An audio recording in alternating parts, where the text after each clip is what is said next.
Managers के CIO और portfolio manager Rakesh व्यास जुड़े हैं। Rakesh ji, good afternoon. Rakesh ji, market में कुछ ज़्यादा ही रेजिलियंस है इस समय, क्योंकि क्योंकि क्रूड और डॉलर रुपए जिस तरीके से बिहेव कर रहा है उसके मुकाबले निफ्टी अभी भी आप देखें तो काफ़ी लो से काफ़ी ऊपर है। ऐसे में आपका व्यू क्या होगा इस समय मार्केट पर? नमस्कार अनुज जी, धन्यवाद इस शो पर बुलाने के लिए। नहीं, आप जैसा बोल रहे हैं कि एक हिसाब से जो मैक्रो एनवायरनमेंट है वो थोड़ा चैलेंजिंग है क्रूड को लेकर या यूएसडी आईएनआर को लेकर। बट फिर भी अगर हम नंबर्स की बात करें, जो अभी तक के नंबर्स आए हैं वो mostly in line with expectation है। और एक जो कंसर्न है कि अगर क्रूड इसी तरह इस ऊपर स्तर पर रहा तो उसका कुछ retail inflation through fuel prices दिखेगा। वो क्लैरिटी हमको मोस्ट लाइकली अगले हफ्ते से दिखने लगेगी। और उसका कुछ इम्पैक्ट हमको अर्निंग्स पे भी दिखेगा, इसमें भी कोई दो राय नहीं है। बट फिर भी मुझे लग रहा है कि ओवरऑल बेसिस पे अगर ये सारी चीजें थोड़ा अगले 2-3 महीने में धीरे धीरे नॉर्मलाइज होने लगेगी तो हमको करीब 10% का अर्निंग ग्रोथ विजिबिलिटी दिखता है मार्केट में। और उसी को देखकर थोड़ा मार्केट रेजिलियंस दिखा रहा है। अनिश्चितता जैसा मैं बोल रहा था कि थोड़ी बरकरार है कि फर्स्ट और सेकंड क्वार्टर में ये जो मैक्रो एनवायरनमेंट है उसका क्या रिस्क रहेगा अर्निंग पर, और वो क्लियर नहीं है। अच्छा, इस बार के आप अभी तक के एफएमसीजी के नंबर्स को देखकर क्या राय रख रहे हैं? आपने नेस्ले के नंबर्स देखे, एचयूएल के नंबर्स देखे, निफ्टी एफएमसीजी में एक मूव भी आया।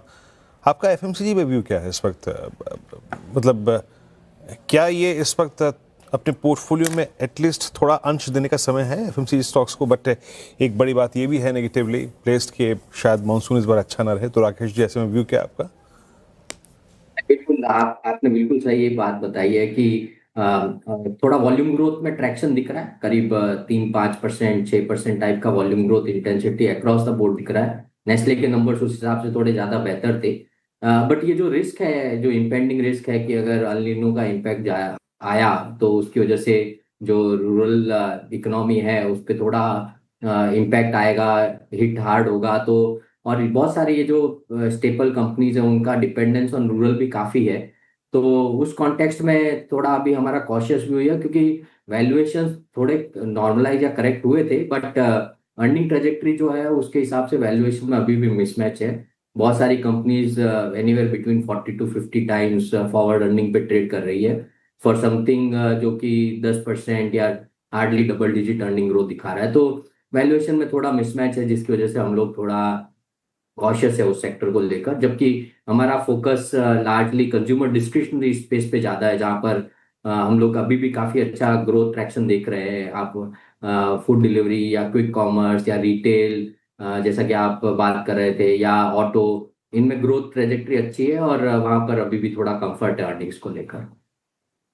ओके, एफएमसीजी पैक और साथ ही कंज्यूमर स्पेस की बात होगी। Rakesh ji, good afternoon. लेकिन इस कमजोर मार्केट में भी आईटी का चलना, रुपए में कमजोरी, क्रूड में उछाल, इसके वजह से आईटी में जो उछाल देखने को मिल रहा है, ये कितना आपको सही लग रहा है? क्या कन्विक्शन के साथ आप कहा जा सकता है कि आईटी के वो जो खराब दिन थे वो अब चले गए हैं और यहाँ से स्ट्रेंथ लौटेगी, या फिर अभी भी एक रेड फ्लैग है? आपका व्यू क्या होगा?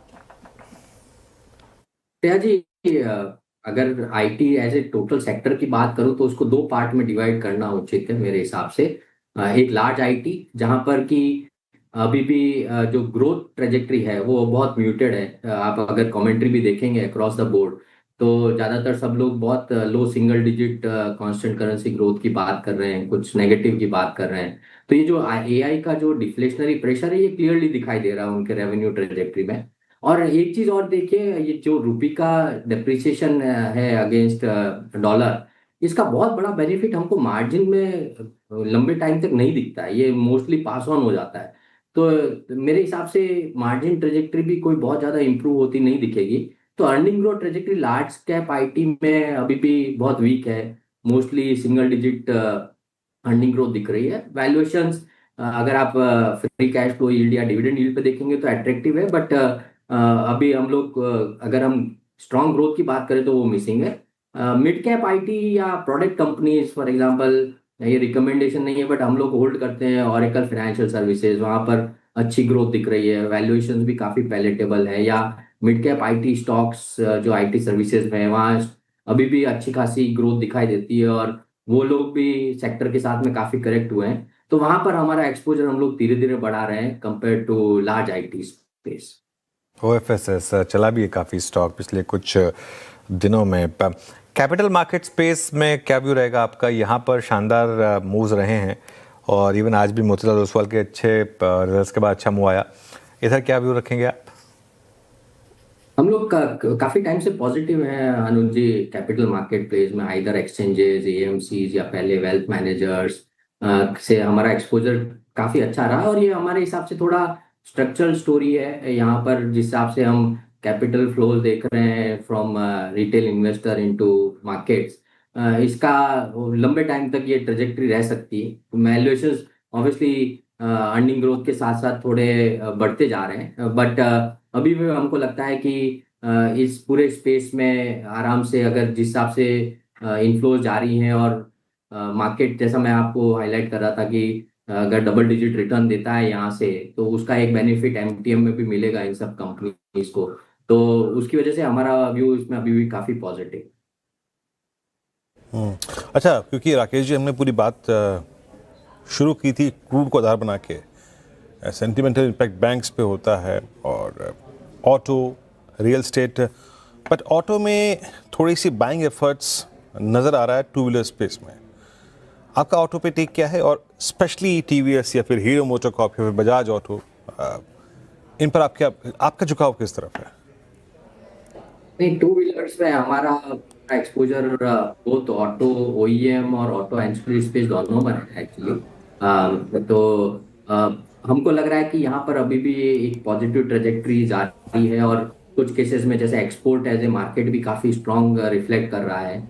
हम लोगों के पास में जो होल्डिंग है, इन रिकमेंडेशन नहीं बट टीवीएस होल्डिंग या हमारे पास ऑटो एंसिलरी में सनसेरा इंजीनियरिंग है, ये सारे बहुत स्ट्रॉन्ग प्लेस है, not just domestic auto but also export market, और उसको लेकर हम अभी भी काफी पॉजिटिव।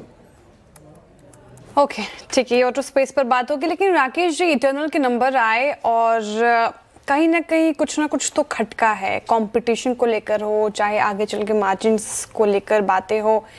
Amazon नाउ आ रहा है स्पेस में, 100 सिटीज़ तक एक्सपेंशन करेगा, ऑलरेडी बहुत सारे ऑलरेडी स्पेस में मौजूद हैं बहुत सारी कंपनीज, तो क्या कंपटीशन एक रिस्क देख रहे हैं? वो जो हमने 6 महीने में 60% के रिटर्न्स देखे थे इटर्नल जैसे स्टॉक में, क्या वो वैसा एक्सपेक्टेशन नहीं होगी? क्विक कॉमर्स स्पेस पर आपका क्या व्यू बन रहा है?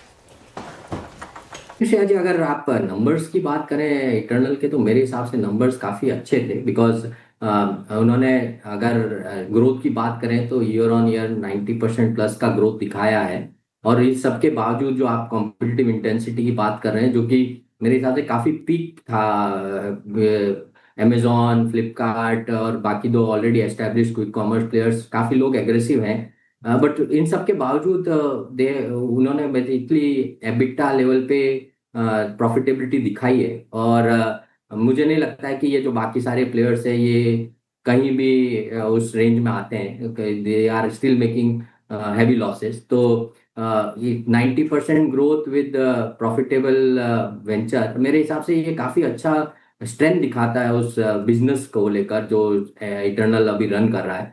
और उन्होंने जो गाइडेंस दिया है FY29 में $1 बिलियन का एडजस्टेड एबिटा, उसको अगर बैक कैलकुलेट करें तो करीब 3% मार्जिन एक्सपेक्ट कर रहे हैं क्विक कॉमर्स बिजनेस में, और मेरे ख्याल से उस समय तक बाकी कोई भी प्लेयर एबिटा ब्रेक इवन तक भी पहुंचना मुश्किल है।